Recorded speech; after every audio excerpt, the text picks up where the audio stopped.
아, 2024년 6월 3일 모교 신앙과 신학 사랑방. 오늘은 매달 첫 번째 모임으로 다석 선생님의 생각을 공부하고 있습니다.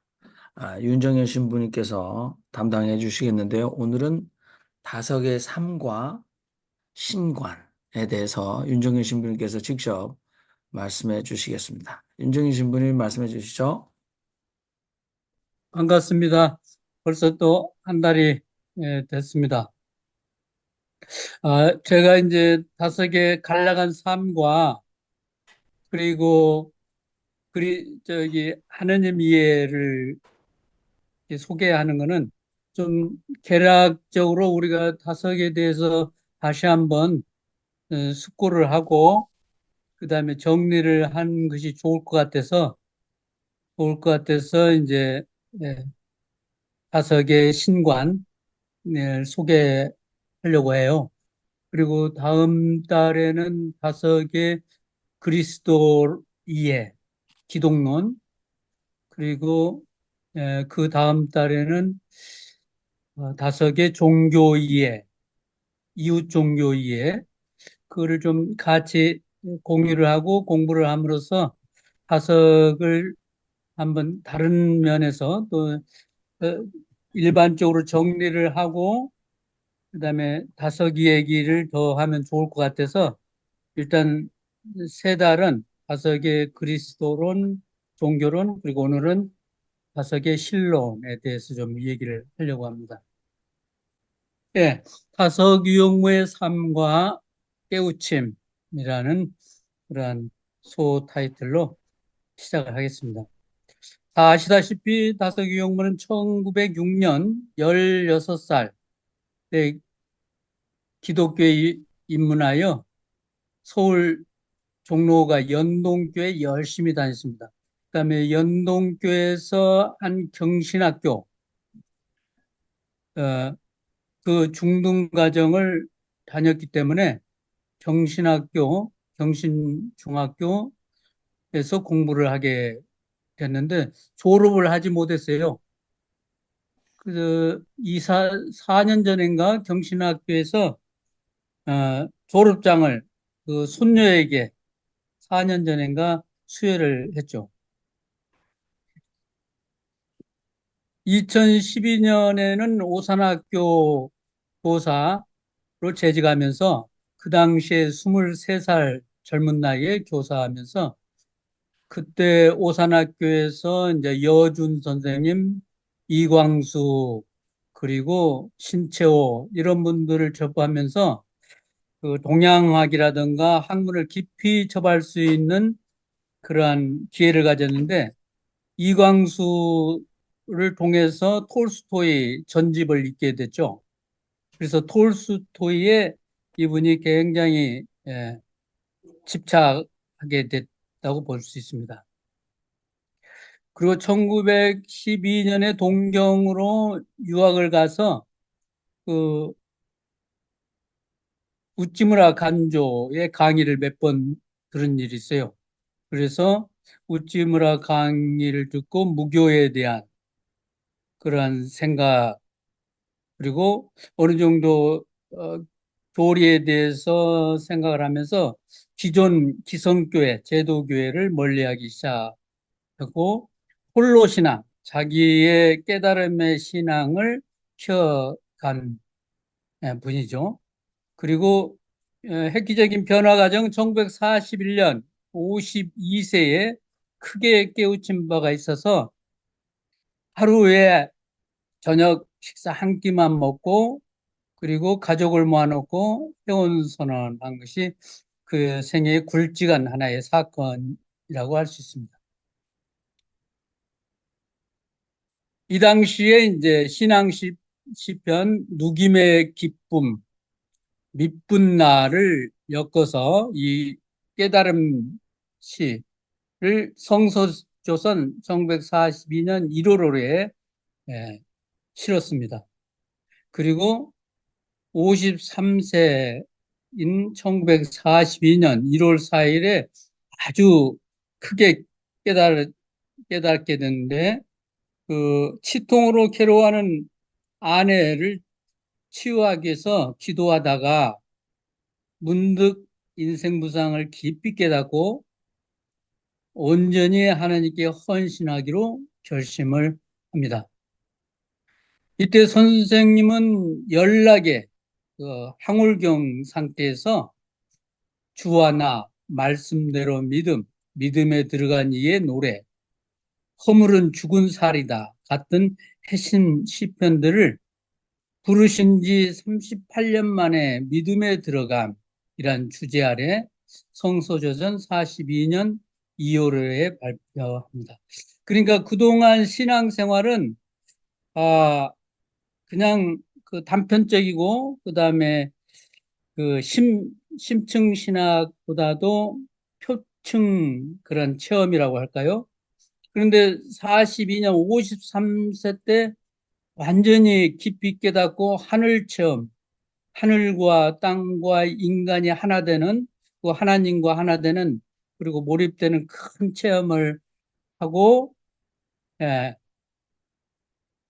예, 부르신 지 37년 만에 그게 교회 다닌 지 37년 만에 완전히 새로운 세계에서 하나님을 체험합니다. 오강남 교수에 의하면 심층 체험이라고 할 수 있어요.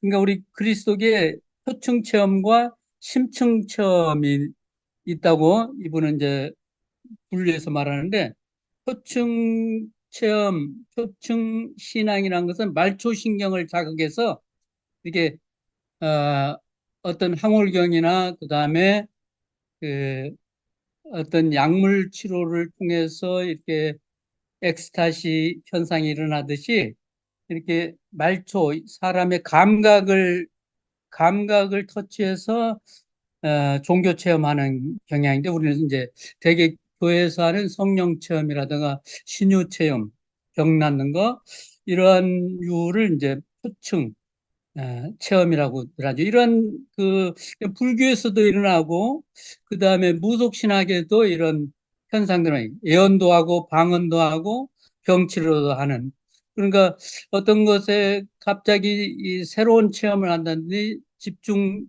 그 엑스타시 현상이 일어나면 이렇게 말초신경이 자극돼서 새로운 초월 체험을 하는데 이러한 체험을 이제 되게 표층 체험이라고 하는데 정말 깊이 자기도 없고 세상도 없고 하늘도 없고 완전히 무아의 경지에서 하늘과 땅과 인간이 하나 되는 그러한 천인합일에 체험하는 거가 이제 심층 체험이라고 하는데 아주 깊은 종교 체험이고 이 종교 창시자들이 되게 체험하는 체험이라고 할 수 있습니다. 우리가 니게로 가오리까 그 시편을 보면 내용이 이렇습니다. 나는 시름 없거나 인제부턴 시름 없다. 님이 나를 차지하사 님이 나를 맡으셨네. 님이 나를 가지셨네. 몸도 낯도 다 버리네. 내 것이라고는 다 버렸네. 죽기 전에 뭘 할까? 또 남의 말을 어쩔까도 다 없어진 셈입니다. 새로 삶의 몸으로는 저 말씀을 모셔 있고 새로 삶의 낮으로는 이 우주가 나타나고 님 배웠잔 나시오 말씀 읽을 몸이라 사랑하실 나시오 뜻을 받들 몸이라 아멘. 이렇게 이제 이 하나님과 합일 체험하면서 하나의 좋은 시편을 썼죠. 그리고 허물은 죽은 살이다라는 시편 말미에 다음과 같이 다섯은 외칩니다. 주여 이 껍을 벗겨주소서. 이 험을 떼어주소서. 저는 삶이 그리삼나이다. 몸을 잇자 낯을 벗자 마음을 비자 그리고 보내신 이의 뜻을 품자 주를 따라 아버지의 말씀을 이루자 말씀을 이름으로 살자 아멘 라는 그런 시편을 하나 또 남겼죠. 다석유형문은 다석일지에 그 시를 3,000수 이상을 남겼어요. 그러니까 대단한 시를 남겼는데 그 중에 한글시가 1700수예요. 한시가 한 1300시고 다섯 일지를 쓰면서 매일 아침마다 그 명상한 거를 시로, 한글시로 또나 한문시로 남겼는데 3000수를 넘게 남겼는데 탁으로 시인보다도 더 많은 시를 남긴 시인인데 우리가 그 사실을 잘 몰라요. 특히 한글시는 시조를 활용해 정령의 율격으로 신의 숨소리를 들으는 듯이 했다고 봅니다. 다섯 개 시편은 가장 가까운 데 와 있는 신과 가장 먼 곳까지 닿는 신에 대한 깨달음의 언어 수행이라고 할 정도로 이렇게 신체험, 하나님과 깊이 숨을 쉬면서 대화하면서 쓴 시들이에요.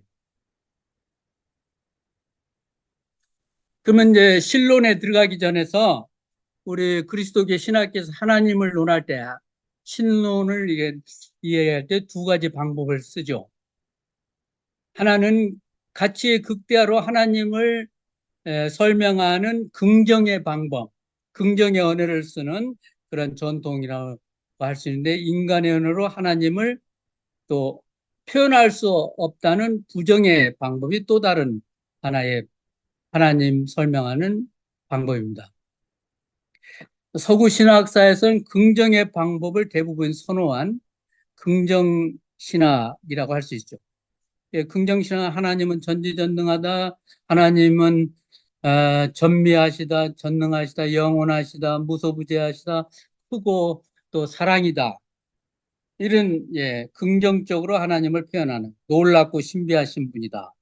이렇게 표현하는데 다른 한편은 부정의 방법으로 하나님은 체험하면 그 말로 표현할 수는 어마어마한 거룩함. 그 앞에 서면 완전히 사람이 얼고 완전히 그 어마어마한 체험에 그냥 녹아 들어가는. 그래서 하나님을 뭐라고 표현할 수 없고 말로 표현할 수 없는 그 무엇. 그래서 침묵합니다. 그리고 아니다 아니다 라고 말로 하나님 이것 아니고 이거 아니고 이거 아니고 계속 아니다 부정의 언어를 통해서 하나님을 설명하는데 다석은 이 부정의 언어로 하나님을 설명한 경향이 많아요. 이 특별히 부정시장은 유불선의 태극, 모국사상, 공사상과 일맥상통하는 그런 전통이라고 할 수 있습니다. 예, 우리 도덕경에 도가도 비상도 명가면 비상명 이 말이 바로 부정신학의 하나의 대표적인 표현이라고 할 수 있습니다.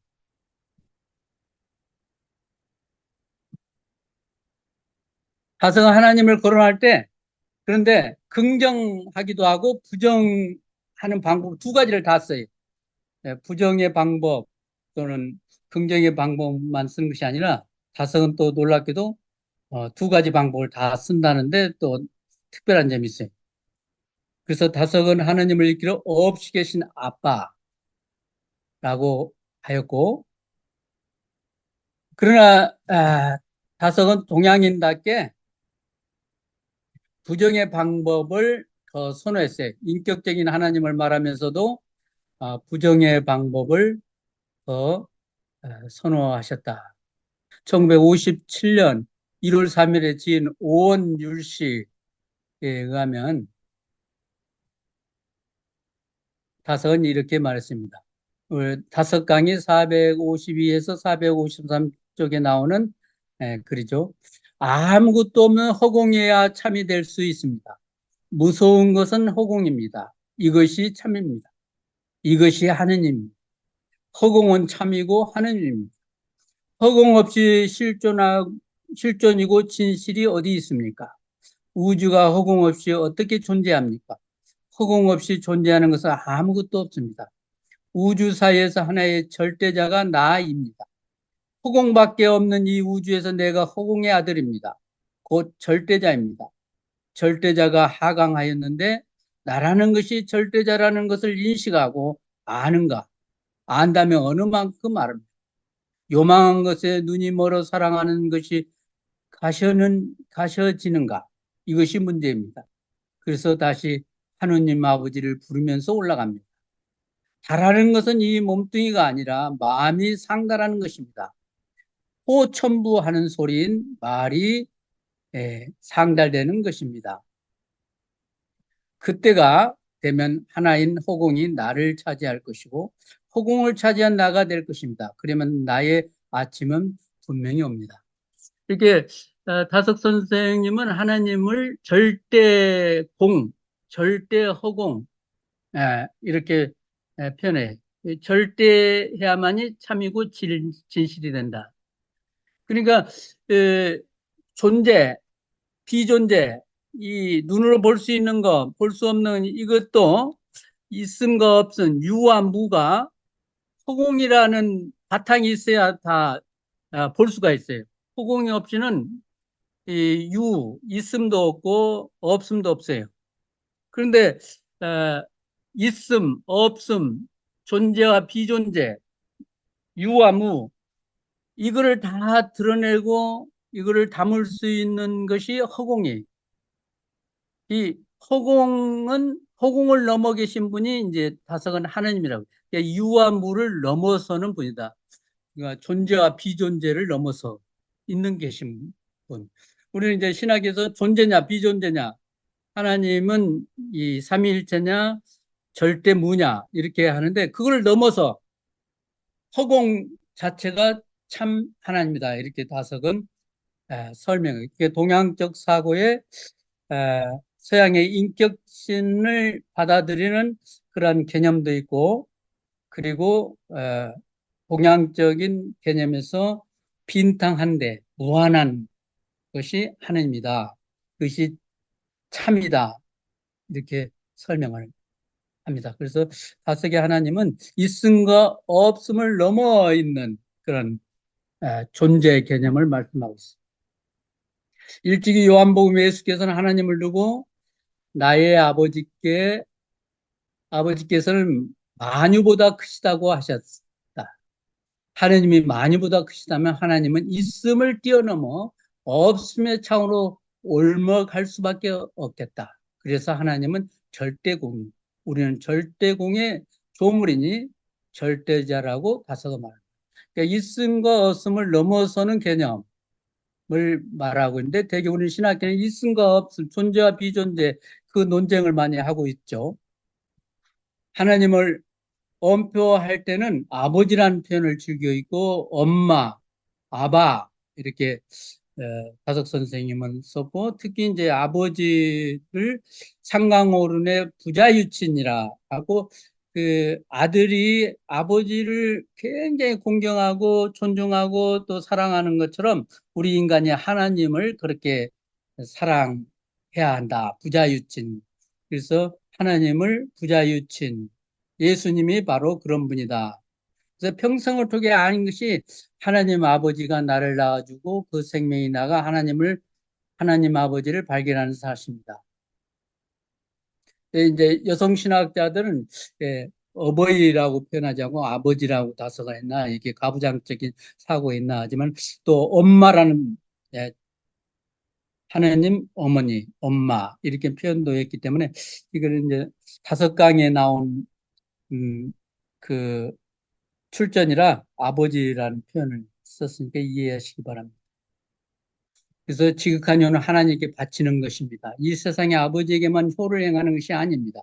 위에 저 하느님께 하는 효라야만 만 백성도 이에 순종할 수 있습니다. 예수가 하느님에 대해서는 그 누구보다도 효자인 것입니다. 하느님을 아끼고 사랑하는 것은 예수처럼 한 이가 없습니다. 다석은 1950년 9월 26일자 일제에서 하느님을 그리워하는 마음에서 칠언절규 두 편을 읊었는데, 김웅호 선생님은 우리말로 번역한 것이 바로 앞에 사친을 번역한 내용이 다음 페이지죠. 아버지의 크신 명령은 들리지 않는 소리라 엎드려 살피지 못하였다. 그러나 보지 못한 아버지를 생각하고 그리워하는 마음은 얼마나 간절함. 내가 사는 것은 순간순간 영혼을 찾아보려는 노력이다. 언제나 하늘을 쳐다보고 내 몸을 곧게 일으켜 세우고 나의 마음을 불사른다. 이렇게 하느님을 깊이 생각하고 늘 생각했다는 사실, 그 사사라는 칠연 절규에서도 아버지의 얼굴을 알고 서로 그리워해도 그리움을 채울 수 없을 터인데 아무리 알려고 해도 알 수 없는 아버지를 자나깨나 그리워하고 있다. 아버지는 형이 상에 계시고 나는 형이 하에 있다. 몸이 죽었다 다시 깨어나야 하나님의 생명을 회복할 수 있다. 이렇게 예수님이 가장 아버지를 사랑하고 효도 부자유친하신 분이다. 그래서 우리도 하나님을 효도하듯이, 아버지에게 효도하듯이, 부모에게 효도하듯이 그러한 거를 학대해서 믿어야 한다. 이렇게 하셨죠. 타석 선생님은 1977년 88세 되는 해 톨스토이처럼 그 객사해야겠다는 마음으로 가출하죠. 그러니까 시골의 간이역에서 톨스토이가 객사했듯이 톨스토이를 존중했기 때문에 나도 집에서 편안히 죽을 수 없다. 그래서 가출하는데 6월 23일 정릉 뒷산에서 발견된 순경에게 업혀온 다음부터 92세 2월 3일 북일이 자택에서 돌아가실 때까지 침묵을 말을 하지 않고 사셨다. 어쩌다 제자들이 찾아가면 가끔 아바디 한마디야. 한경도 사투리로 아바디 했고, 그 옆에서 임종을 바라봤던 둘째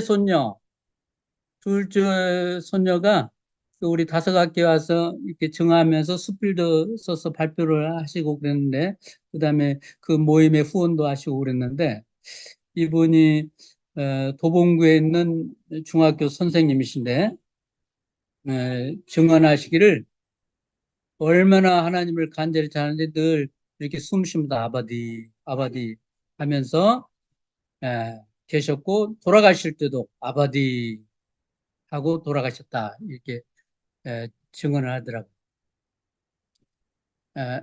다시 정리하자면 이런 삶을 사시면서 다섯의 하나님은 인격적인 하나님, 긍정의 방법으로 설명을 하면서도 이 부정의 방법, 침묵의 언어로 많이 사용하고, 그 다음에 하나님은 절대무를 넘어서 있음과 없음을 넘어서 빈탕한데 허공, 모든 걸 포용하는, 모든 사물, 물질을 포용하는 허공을 넘어서 계신 분, 이렇게 이해를 했습니다. 이상입니다. 구독과 좋아요 잊지 않으셨죠?